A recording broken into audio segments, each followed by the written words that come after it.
अस्सलाम वालेकुम, नमस्ते, सत श्री अकाल। नादरीन काम हाजिर हैं आपके अपने शो फनकार के एक और एपिसोड के साथ। नादरीन आज जिस फनकार के बारे में हम बात करेंगे बहुत खूबसूरत फनकार, बहुत अच्छा काम किया और बहुत ज़्यादा काम किया। इनका जो फ़नी सफ़र है वो उस वक्त स्टार्ट हुआ जब मैं अपने लड़कपन में था। मीन्स मेरी एज उस वक्त कोई 15-16 साल थी। तो ये मेरे दौर के हीरो हैं और बहुत इंटरटेन किया इन्होंने हमें। डांस इनसे शुरू होता है, इन्हीं पे ख़त्म होता है, ये मेरा कहना जी। आप समझ गए होंगे मैं बात कर रहा हूँ गोविंदा अरुण आहूजा, ये पूरा नाम है उनका, जिन्हें आप गोविंदा के नाम से ही जानते हैं। नादरीन कम गोविंदा 21 दिसंबर 1963 1963 में बॉम्बे में पैदा हुआ। इन्होंने अपने बचपन और तमाम लड़कपन तो खैर इनके प्रोफेशन में स्टार्ट हो गया था, बट बचपन इन्होंने अपना वहीं पे गुजारा। इनकी पहली फिल्म 1986 में आई, लव 86। बहुत से लोग जो मेरी एज के होंगे उन्हें वो ज़रूर याद होगा, क्योंकि ये फिल्म एक गेम चेंजर थी। ओ मिस, खैर इसको मैं आगे नहीं बोलना चाहूँगा क्योंकि हमारे दौर में तो ये थोड़ा सा हटके चला। खैर, लव 86 बड़ी खूबसूरत मज़े की फिल्म, उसके सॉन्ग्स बड़े अच्छे थे और उसमें गोविंदा का डांस बहुत अच्छा था।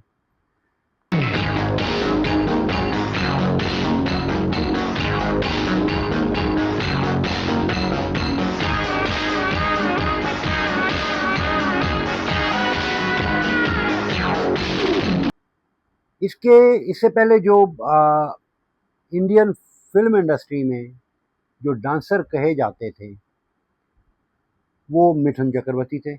उनका दौर था डिस्को डांसर और तमाम तरह, वो उनका एक अपना ही स्टाइल था डांस का और उनको उन्हीं डांस की वजह से उनको फिल्म्स बहुत ज़्यादा मिला करती थी और वो दौर उनका था, उनकी पीक का दौर था। जब गोविंदा आए तो फिर उन्होंने आके डांस को का एक पूरा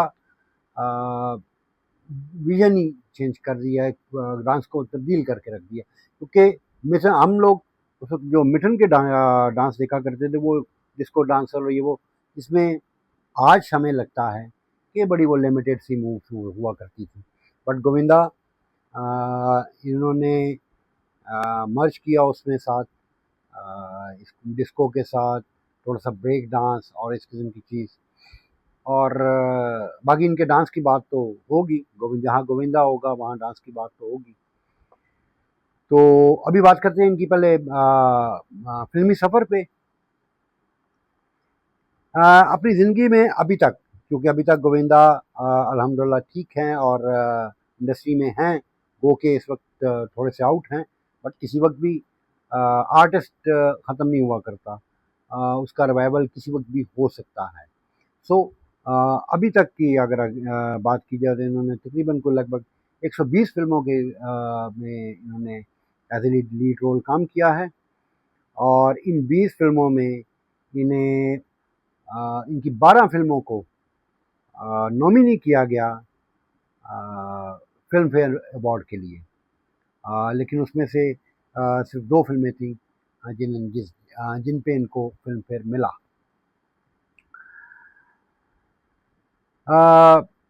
बहुत अच्छी मूवीज़ थी, क्योंकि गोविंदा की आने से थोड़ा सा चेंज ये आया पहले हीरो सिर्फ वो हीरो ही हुआ करता था, और फिल्म का कुछ पैटर्न ऐसा हुआ करता था कि फिल्म में एक हीरो है, एक हीरोइन है, एक विलनिश रोल है, और एक कॉमेडियन है। गोविंदा के आने से ऐसा हुआ कि गोविंदा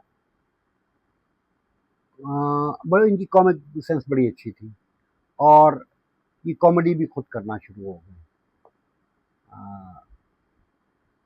एक ऐसा एक्टर जिसकी एक्टिंग काबिल कबूल हो, डांस बहुत अच्छा हो, और साथ कॉमेडी भी हो, तो क्या मसाला फिल्म बनती है। उसमें किसी और चीज़ की ज़रूरत नहीं रहती। इसीलिए गोविंदा को अक्सर एक एंटरटेनर कहा जाता है, बहुत अच्छा एंटरटेनर, और वाकई उनकी जो मूवीज़ थी वो बड़ी एंटरटेनिंग थी। मूवीज़ इनकी जो है उनमें बहुत बहुत मज़े की मूवीज़ जो मुझे याद हैं, hero number one, aunty number one, जोड़ी नंबर वन। ये नंबर वन का लकी एक्चुअली बन चुका था। मोस्टली पाकिस्तान में भी ऐसा होता है, लेकिन इंडिया में ख़ास तौर पे अगर आपकी कोई फिल्म हिट हो जाती है तो उसकी कोई ना कोई चीज़ जो है ना उसको एक लकी समझा जाता है। तो गोविंदा के साथ नंबर वन जो था उसको लकी समझा जाता था, जिसकी वजह से इनकी अक्सर जो मूवीज़ के टाइटल हैं वो नंबर वन पे आपको नज़र आएंगे। टाइटल अच्छे थे, लेकिन ये मूवीज़ भी अच्छी थी। हीरो नंबर वन बहुत मज़े की मूवी थी, आंटी नंबर वन बड़ी कॉमेडी और लाइट सी मूवी अच्छी थी, जोड़ी नंबर वन ठीक थी। फिर उसके बाद जो इनकी बहुत अच्छी हिट मूवीज़ हैं, राजा बाबू, अचानक, स्वर्ग, नसीब, महाराजा। नसीब भी बड़ी कमाल की मूवी थी। उसमें थोड़ा सा इन्होंने अपने एक लाइट रोल को थोड़ा सा वो सीरियस रोल की तरफ भी गए। इनके अलावा और भी बहुत सी मूवीज़ हैं जिनका जिक्र किया जा सकता है। फिर इसके बाद एक दफ़ा ये थोड़ा सा बल्कि हो गए, और फिर फिट हुए, फिर दोबारा आए। उसके बाद जो दोबारा आके फिर इन्होंने बहुत बहुत अच्छी फिल्में दी, और आज के दौर तक अभी तक जो इनकी लास्ट मूवी थी, या अभी तक जो लास्ट आई वो पार्टनर थी। पार्टनर इनकी पहली मूवी थी जो ब्लॉकबस्टर थी। ब्लॉकबस्टर पहले भी खैर आप कह सकते हैं, लेकिन ये वो मूवी थी जिसने 100 करोड़ का बिजनेस किया। 100 करोड़ की एक लाइन को क्रॉस किया इन्होंने, और ज़ाहिर है उसमें इनके साथ सलमान खान थे, और अच्छी उसके सॉन्ग्स बहुत अच्छे हैं। अभी आज भी लोग सुनते हैं, हम भी सुनते हैं।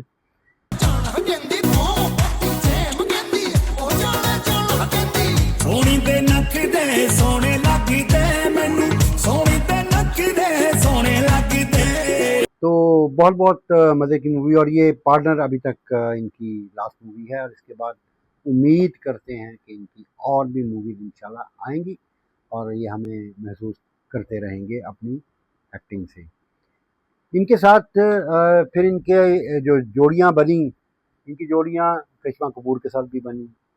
फिर ये इनके बाद और भी जितनी भी तमाम मेरा ख्याल है हीरोइंस ने इनके साथ काम किया, और बड़ा कंफर्टेबली काम किया। लेकिन करिश्मा के साथ भी अच्छा काम किया उन्होंने। लेकिन मेल में अगर देखा जाए तो शक्ति कपूर जो कि एक विलन का रोल किया करते थे, लेकिन गोविंदा के आने से शक्ति कपूर एक कॉमेडियन के तौर पे भी जाने जाने लगे, बल्कि बहुत ज़्यादा उनकी हर मूवी में ही वो एज अ कॉमेडियन और एज अ उनका साथी अदाकार वो आते रहे हैं, और उन दोनों की जोड़ी कमाल रही अभी तक। अगर शायद कोई अभी भी दोबारा फिल्म आए तो इन दोनों का कोऑर्डिनेशन इनका आपस में बहुत अच्छा है। बल्कि शक्ति कपूर खुद एक आध जगह बता रहे थे कि जी गोविंदा मुझे बताते थे कि तुम ऐसे कर लो। वो एक मूवी थी उनकी जिसमें उनका वो हज़ारबंद लटका होता है, नाला लटका होता है, तो गोविंदा ने कहा था कि ये स्टाइल बनाओ, ये जो है ना क्लिक होगा। तो ज़ाहिर है बहुत ज़्यादा सपोर्ट किया करते थे उनको। बहुत मज़े मज़े की मूवी इनके साथ इनकी थी। और फिर उसके साथ कादर खान, यस, कादर खान ने भी इनके साथ बहुत काम किया है। इनकी बहुत सी फिल्में कादर खान साहब ने लिखी और उनमें एक्टिंग भी की। कादर खान साहब आप जानते ही होंगे, उन पे भी इंशाल्लाह वीडियो बनाएंगे कभी, पूरा एपिसोड बनाएंगे। कादर खान साहब पहले विलन आए और फिर उसके बाद उन्होंने कॉमेडी स्टार्ट किया और कॉमेडी में भी कमाल की। तो कादर खान साहब के साथ भी इनकी जोड़ी बड़ी अच्छी रही थी और बहुत मज़े की फिल्में इनकी आपस में रही। इनका जब बहुत ज़्यादा ये हिट हो गए और एक एक वक्त में मल्टीपल फिल्में इनके पास मौजूद थी, हिट फिल्में दे रहे थे, और आहिस्ता आहिस्ता फिर इन्होंने एक जगह पे मैं कहूँगा गलती की, पता नहीं, कि पॉलिटिक्स में आ गए। आर्टिस्ट को पॉलिटिक्स में नहीं आना चाहिए। आर्टिस्ट सबका होता है, और जब आप पॉलिटिक्स में आते हैं तो उसमें फिर आके कुछ लोग जो आपकी एंटी पार्टी होते हैं वो आपके ही एंटी हो जाते हैं। तो इन्होंने मुस्लिम शायद 2004 से लेके 2016 तक इन्होंने ये पॉलिटिक्स में रहे, और वहीं से इनका डाउनफॉल भी स्टार्ट हुआ है मूवीज़ का एज एक्टर। ज़ाहिर है कि वो फिर एक पार्टी आई तो वो उसको अपोज करती, दूसरी आई तो वो हर्डल्स क्रिएट होना शुरू हो गई, और आहिस्ता आहिस्ता गोविंदा को फिल्में कम मिलना शुरू हो गई। एक वजह ये है। इसके साथ एक और वजह है गोविंदा के आज काम ना करने की, कि जब गोविंदा के पास बहुत काम था तो गोविंदा में एक वो स्टारडम और इस किस्म की चीज़ भी आ चुकी थी। अक्सर लोगों को खातिर में नहीं लाते थे। मीन्स के बड़े से बड़े अगर आर्टिस्ट भी उनके साथ काम कर रहे हैं तो उनको उनके आने का वेट करना पड़ता था। सेट पे लेट आना, बल्कि बहुत लेट आना। अगर सुबह की शिफ्ट है तो वो जल्दी जल्दी शाम होगी और गोविंदा साहब नहीं आए। अगर कहीं आउटडोर है, मीन्स अगर वो मुल्क से बाहर गए हैं रिकॉर्डिंग के लिए, तो गोविंदा साहब 2-2 दिन नहीं आए, तो लेट पहुँचे। आए तब भी सेट पे लेट आना। तो ये बहुत सारी चीज़ें थी जो प्रोड्यूसर को, डायरेक्टर को और को आर्टिस्ट को वो फिर थोड़ा सा अनॉयड करती हैं और थोड़ा सा खिलाफ होती हैं। लेकिन फिर भी जब बिकता है तो फिर सभी उसके नाज उठाते हैं। गोविंदा चल रहा था तो उसके तमाम तर नाज उठाए जाते रहे। इसके साथ साथ एक दो जगह पे जो मैंने फील किया, गोविंदा ने खुद अपने आप को सुपरस्टार कहना और सुपरस्टार समझना शुरू कर दिया। मेरे ख्याल में ये उनकी बहुत बड़ी गलती थी। आप अपने आप को कभी भी मुकम्मल मत समझें। जिस दिन आप मुकम्मल हो गए या आपको आपने मुकम्मल समझ लिया, इसका मतलब है कि अब आप फिर अपनी पीक पे हैं एंड नाउ आपकी डिक्लाइन स्टार्ट है। कि आप किसी पहाड़ पे चढ़ते हैं, उसकी पीक के बाद आगे फिर ढलान है, उतार है, आप उस तरफ उतर जाएं या इस तरफ उतर जाएं, उससे ऊपर नहीं जा सकते। तो आपको कभी भी अपने आप को उस पीक पे समझना ही नहीं चाहिए। और गोविंदा का दो एक दफ़ा ये लफ्ज़ कहना, हाँ मैं सुपरस्टार था, हाँ मैं सुपरस्टार हूँ, सुपरस्टार एक्चुअल मुझे गोविंदा, मैंने पहले अर्ज़ किया, बहुत पसंद हैं, लेकिन मेरा नहीं ख्याल कि वो सुपरस्टार थे, क्योंकि सुपरस्टार की कैटेगरी और होती है। इंडियन फिल्म में अगर हम देखें तो सुपरस्टार दिलीप कुमार थे। हालांकि मुझे राज कपूर बहुत पसंद है, बट नहीं, दिलीप कुमार सुपरस्टार थे। उनके बाद राजेश खन्ना सुपरस्टार रहे। फिर उनके बाद अगर कहें तो फिर अमिताभ बच्चन सुपरस्टार रहे। अब जैसे भी हैं, मुझे आमिर खान ज़्यादा पसंद है, लेकिन शाहरुख खान इस वक्त सुपरस्टार हैं। सो वो कैटेगरी और होती है और उसमें गोविंदा फिट नहीं होते थे। तो मेरे ख्याल में एक उनका ये एटीट्यूड वो भी शायद इनके सामने आया, और जिसकी वजह से आज वो फिल्म इंडस्ट्री से किनारा कशी पे हैं, थोड़ा सा दूर हैं। बाकी रही बात उनके टैलेंट की, उनका टैलेंट जैसे मैंने पहले अर्ज किया वो था डांस। डांस, कमाल डांस। मेरे ख्याल में इंडियन फिल्म हिस्ट्री में गोविंदा से अच्छा डांसर ना है, ना था, ना होगा। इसी तरह अगर फीमेल की बात करें तो मेरा ख्याल है कि माधुरी दीक्षित से अच्छी कोई डांसर ना थी, ना है, ना होगी। ये दो वो हैं जिन जो कि कमाल के डांसर। मैं ये नहीं कहता कि जो आज डांसर हैं वो अच्छे नहीं हैं, आज भी रणबीर कपूर बहुत अच्छे डांसर हैं और शाहिद कपूर बड़े अच्छे डांसर हैं और बहुत से नए डांसर लोग आ रहे हैं, अच्छे डांसर हैं। लेकिन उनकी एक अपनी ही अपनी बात है, लेकिन गोविंदा की एक अपनी बात। गोविंदा की स्माइल डांस करते हुए, गोविंदा डांस को जो एंजॉय करते थे, गोविंदा का बॉडी का एक एक हिस्सा उसके डांस को प्रेजेंट करता, वो चीज़ दोबारा डांस में नहीं देखी गई जो गोविंदा में थी। Govinda best dancer. अभी जैसे आजकल बहुत से शोज आ रहे हैं जिनमें छोटे छोटे बच्चों को लाया जाता है डांस कंपटीशन में, अच्छे शो हैं, वो बच्चे बहुत अच्छा डांस करते हैं। कह लें कि हाँ, out of the circle, out of the limit बहुत आगे जाके करते हैं, जो कि आम आदमी नहीं कर सकता। कोई भी अच्छे से अच्छा डांसर वो नहीं कर सकता। लेकिन मेरी नज़र में वो डांस नहीं, वो उसको आप जिम्नास्टिक समझ लें या कुछ, कि जिसमें आपकी बॉडी में इतनी फ्लेक्सिबिलिटी हो कि आप उल्टा पूरा बो की तरह मुड़ जाएं और आप इतना ऊंचा जंप कर जाएं, एकदम आप खड़े खड़े पाँव पे जंप कर लें। ये सारा डांस नहीं है, ये सारी जो है ये जिम्नास्टिक है और हम और इस किस्म की चीज़ों ये नाम दिया जा सकता है, डांस नहीं। हाँ, वो नहीं कोई कर सकता मैं कहता हूँ, उसके लिए बहुत बच्चे को बचपन से उसकी बॉडी को शेप किया जाए और फिर वो जाके वो करता है। लेकिन डांस गोविंदा करता है और आज भी करता है। स्लो से स्लो सॉन्ग उस पर भी गोविंदा ने डांस किया, फास्ट फास्ट से फास्ट डांस उस पर भी गोविंदा ने डांस किया और मज़े का डांस किया। मेरे लिए गोविंदा से अच्छा डांस कोई नहीं है। और काश ये सब चीज़ें ना होती जो मैंने अभी अर्ज़ की हैं, या जो उनका डिक्लाइन का बायस बनी, तो आज भी हम गोविंदा की अच्छी अच्छी मूवीज़ को इसी तरह ही देख रहे होते। डांस उनका बड़ा मिस करते हैं हम लोग।